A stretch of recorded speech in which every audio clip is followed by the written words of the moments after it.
right, I'm Kurt Schoen from Schoen Guitars. My name is Phil Lynch. You are watching the Musician Network. Stay tuned. Okay, hey, I'm Kurt Schoen from Walla Walla, Washington with Schoen Guitars. My name is Phil Lynch. We're here to show you a few instruments we make down in Walla Walla from recycled wood. Phil has the Apache Dynamite single pickup guitar, double cutaway. The body is made from a 1920s Apache Dynamite crate from southern Arizona. An actual dynamite box. That's is right. what this originally was. So what we did is we took the crate apart and used it to get nice dry resonant wood to make ourselves a nice cool electric guitar. You can see that we retained a lot of the graphics on the guitar, both front and on the back, this side up.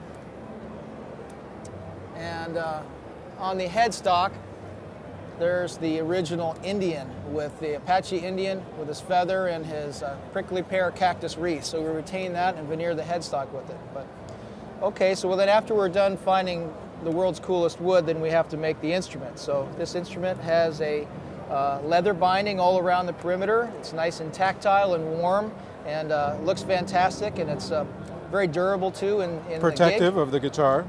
It's got a TV Jones pickup in up towards the neck position, but what we call the sweet spot. And this is the custom guitar. Actually, we did make this for Phil, and that's where he wanted it for where he plays. Let's talk about down here on the control plate. It's a hand-hammered nickel control plate, and it features, of course, volume. And in the tone position, it's got a THD quintet system made by THD Electronics in Seattle. 5-position, discrete position, individual frequencies for different tone boosts and frequency roll-offs in 5 different curves. We've also got the tailpiece down here in brass that features our signature 2-flower design on the tailpiece. So my favorite feature of this guitar is we have an inlay of a 45 caliber long Colt in the neck. Some of our other instruments also have bullets in the neck. We are from Walla Walla, Washington. We're rednecks there. We have an arrowhead on the truss rod cover. And the tuning pegs were actually steamer trunk keys that were cut off and bonded to tuning pegs. Yep, those are tuning gears. 18-to-1 Grover cast base plate, very high quality Grover open back, so it's appropriate. And they're light, and gives a good way to show off those good old-fashioned steamer trunk keys. But are you going to give that a run through there, Phil? Well, you know, a guitar is a great thing, but unless it plays really well, it's just a piece of art. But this one is a playing instrument.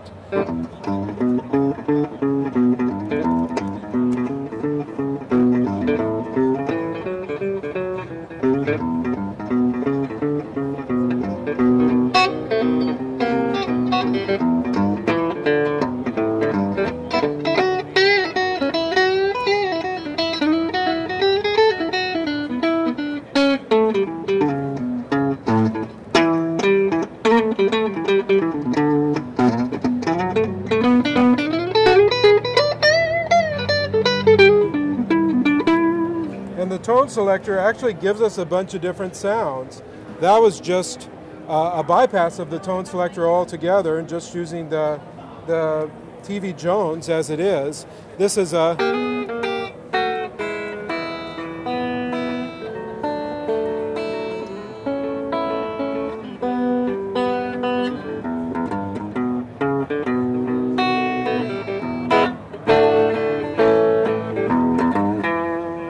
This one is another slightly different type of setting.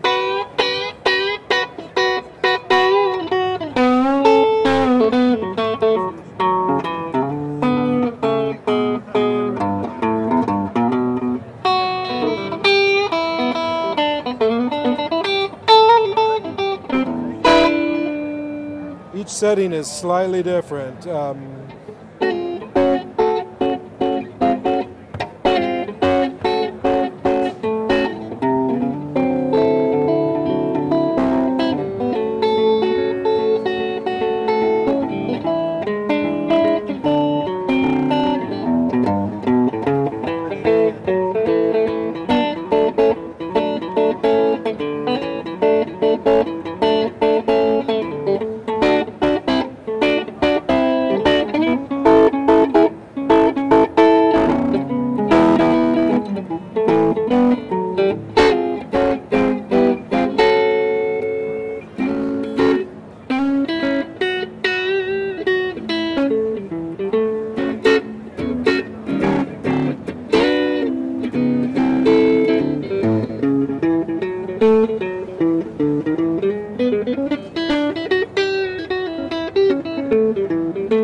This one's kind of more of a jet.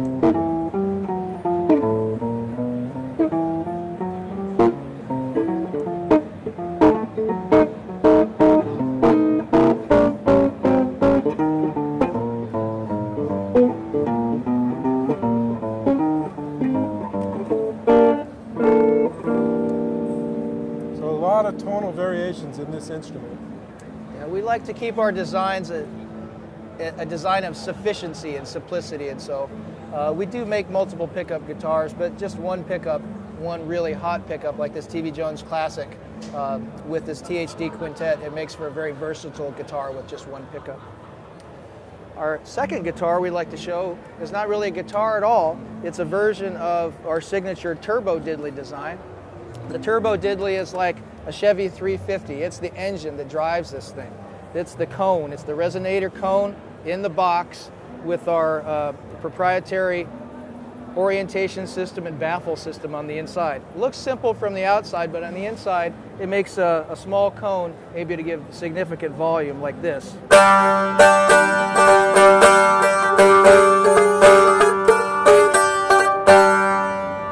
So this instrument's actually set up as a 6-string bouzouki, and it is made from an old crate as well. This old crate started its life in the 1920s as a liquor box. Maybe that was 1930s. I can't remember when Prohibition was over, but in any case, this is old stuff. We took that crate apart, made a new box out of it. This was the bottom of the crate.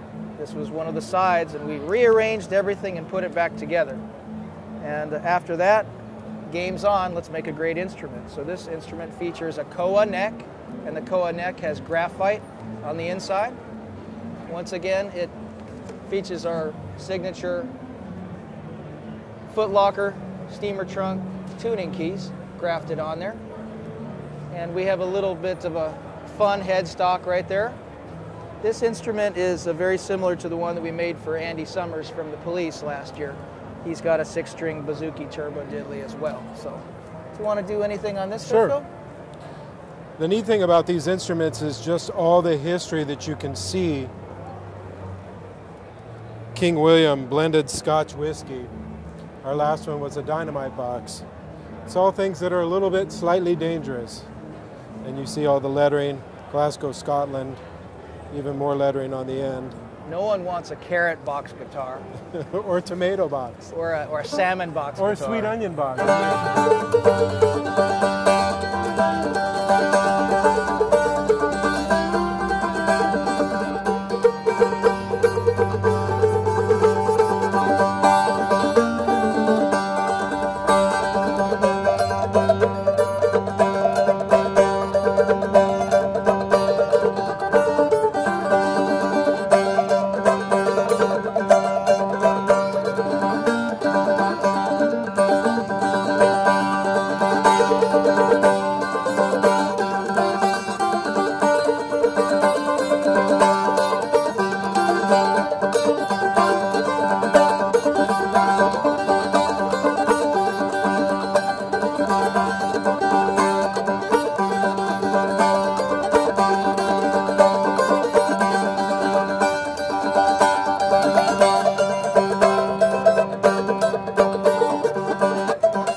Here we have a 6-string Reza Phonic guitar. This is a Reza Phonic Parlor guitar, so a little bit shorter on the scale length, just under 24 inches, and it features a 7-inch proprietary Schoen Reza Phonic cone inside of it. So it's a Reza Phonic guitar that has a source for its wood that's rather unusual in that it's an old 1920s Peters company shotgun shell box.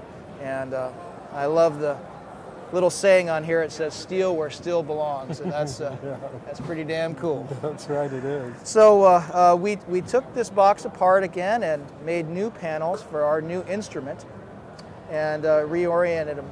These are a little bit different than our other Turbo Diddleys in that the sound holes are on the side. Our side sound holes actually originated with a custom build for Mr. Billy Gibbons. And Billy Gibbons prefers his side sound holes because it leaves the front nice and clean and uncluttered, and kind of conceals the hole placement a little bit. So on both sides we have these things, and they're screened in with old school perforated expanded metal screening. The instrument features a hand-carved walnut neck from really beautiful, beautiful fine-grained Iowa black walnut, and it's bound with a ebony heel cap and ebony all the way around the edge, that's a standard option with our turbo diddleys. They're all bound with ebony. You can get any color you want as long as it's black. So we have our hand-hammered cover plate and our 2 flowers tailpiece again, which is our turbo diddley signature.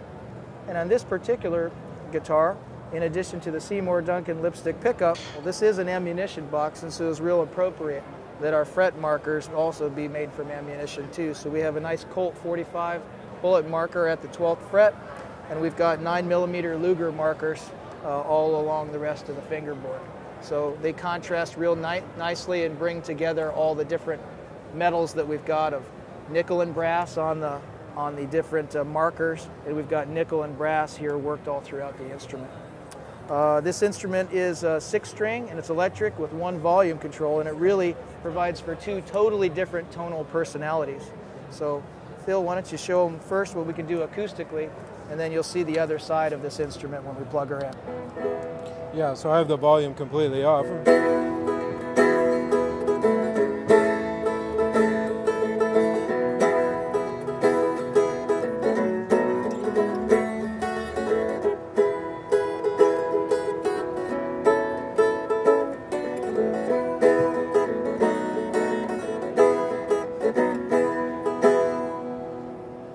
And then I can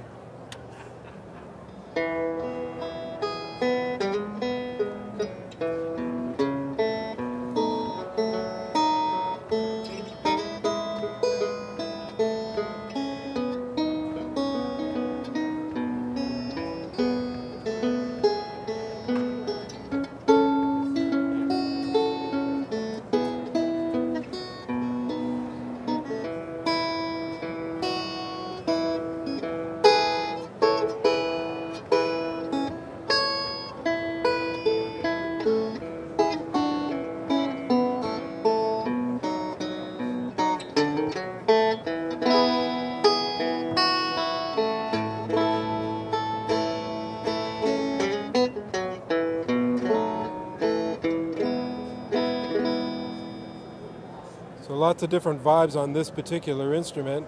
It can even be kind of grindy.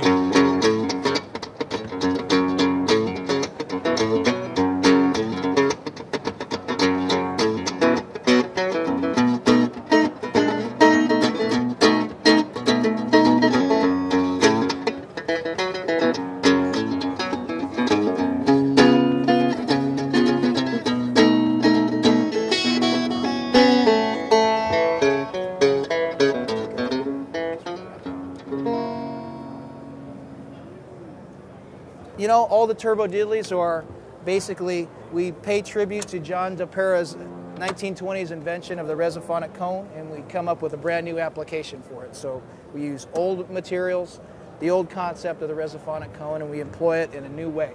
We started out with the first turbo diddley that Kev Mo has, turbo diddley number 01, a 3-string Reza Phonic cigar box guitar we made way back in 2001. And since then, we've brought that design up to 6 strings, 8 strings, even 10 strings now.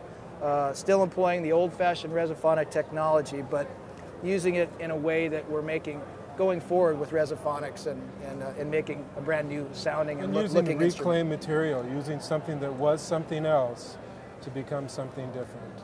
Yeah, it's nice to take a piece of wood that had a former employer, this one distributing shotgun shells, and to breathe new life into it and give it a new life as a musical instrument. So another great thing about this is no 2 of these instruments will ever be the same. All completely unique. Yeah, yes. we cannot make them the same, and so each material flavors, characters, both the look and the sound of the instrument in a way that we just probably could never even dream up how it would work out. So.